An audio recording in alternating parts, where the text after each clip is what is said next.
Hi friends, मैं आकांक्षा शर्मा जी की with आकांक्षा में आपका स्वागत करती हूँ। एमपीपीएससी मेंस की आज हम 36वीं क्लास पढ़ने वाले हैं। इसके पहले हम इसकी 35 क्लास पढ़ चुके थे। बहुत ही इंपॉर्टेंट क्लास हैं ये, प्रश्नोत्तर श्रृंखला में है और जिससे मैं ये आपको पढ़ा रही हूँ ये मेरे मेंस के नोट्स हैं, उसी में से मैं आपको पेजेस लेके पढ़ाती हूँ। तो चलिए स्टार्ट करते हैं। ये जो टॉपिक है हमारा शिक्षा वंचित वर्ग कल्याणकारी कार्यक्रम और योजनाएँ वाले बुकलेट जो है पेपर 2 के सेकेंड पार्ट की, वहाँ से मैं ली हूँ। आज हम पढ़ने वाले हैं शिक्षा का टॉपिक। सबसे पहले अगर आपसे पूछें कि भारत में शिक्षा के प्रकार बताओ, मेरे नोट्स जो हैं प्रश्नोत्तर श्रृंखला में हैं, हैंड रिटन है। और प्रश्नोत्तर श्रृंखला से मतलब ये नहीं है कि ओनली प्रश्नोत्तर, मतलब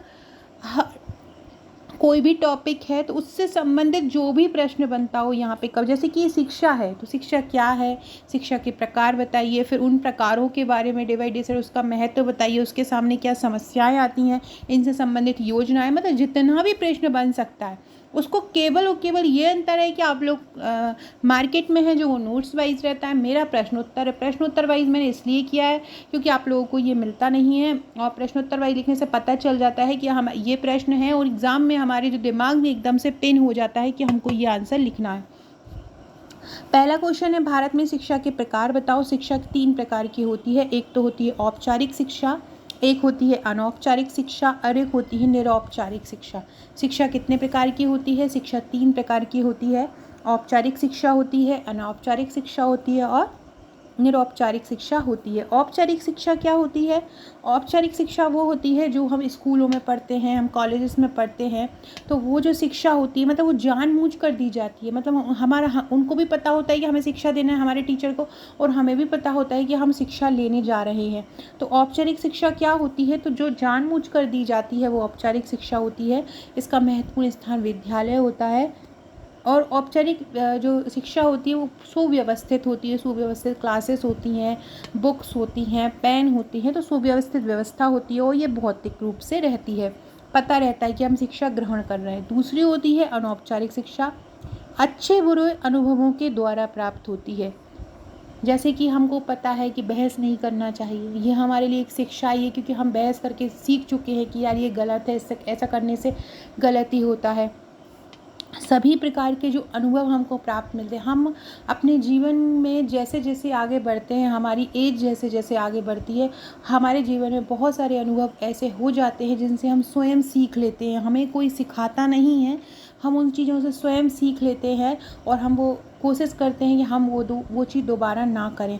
तो वो जो शिक्षा होती है वो अनौपचारिक शिक्षा होती है। इसमें किसी व्यवस्था की आवश्यकता नहीं होती, यह सरल तथा प्राकृतिक होती है।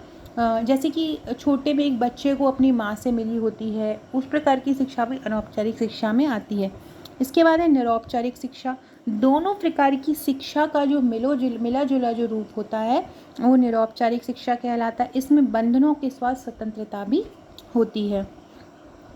अब आपसे पूछें कि शिक्षा के कार्य क्या होते हैं, तो शिक्षा का पहला कार्य है ये हमको आत्मनिर्भर बनाती। अगर व्यक्ति शिक्षित है तो उसे किसी के आगे भीख मांगने की या किसी के आगे दूसरी चीज़ों की ज़रूरत नहीं पड़ती। अगर व्यक्ति शिक्षित है तो वो अपनी शिक्षा के द्वारा आत्मनिर्भर बन सकता है।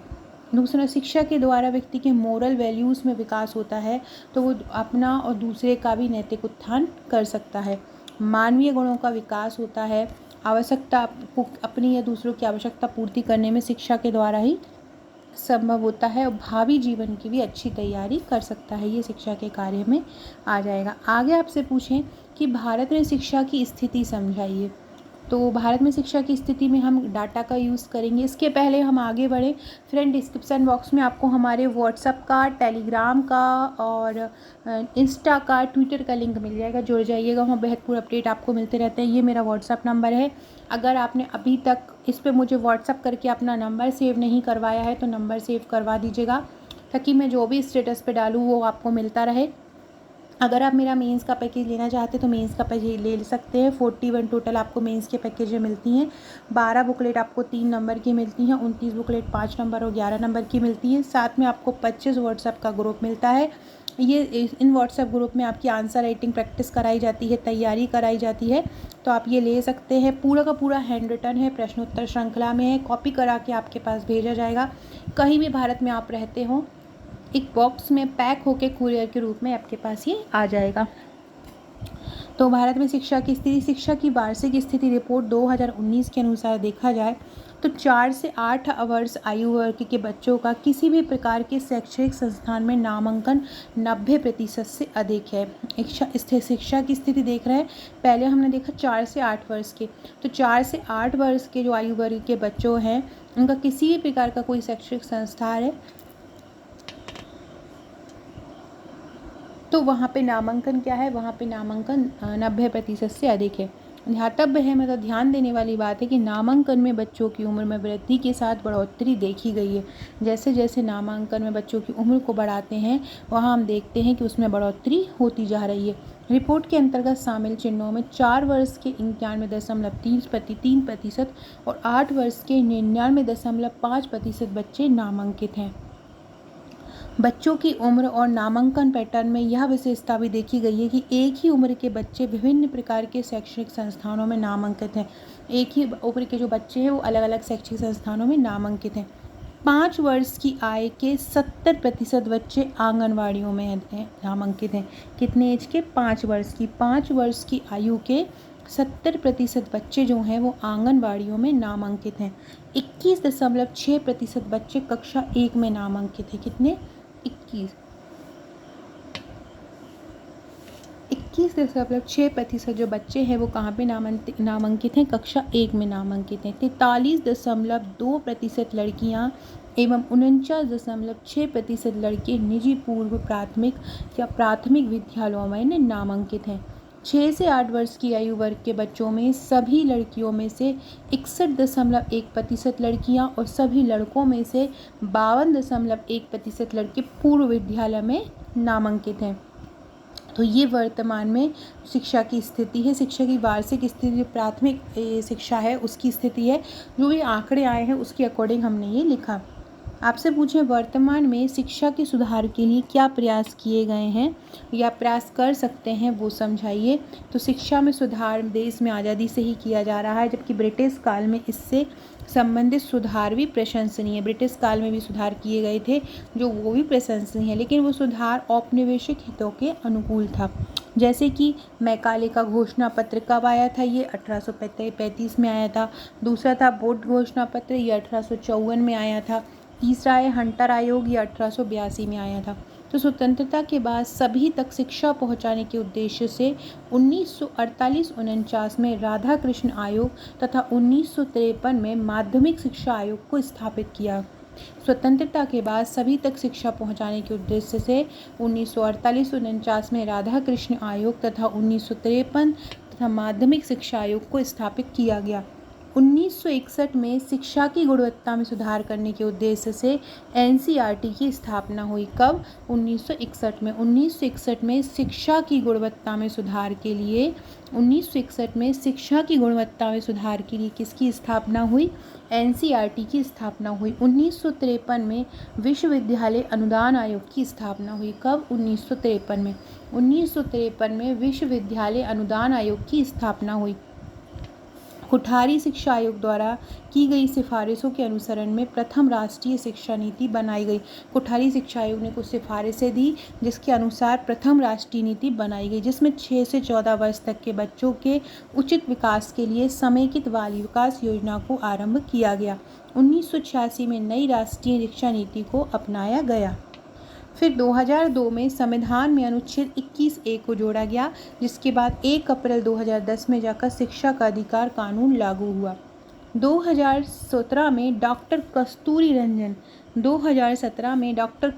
रंजन की अध्यक्षता में राष्ट्रीय शिक्षा नीति का मसौदा पेश किया। कब आया ये? 2017 में।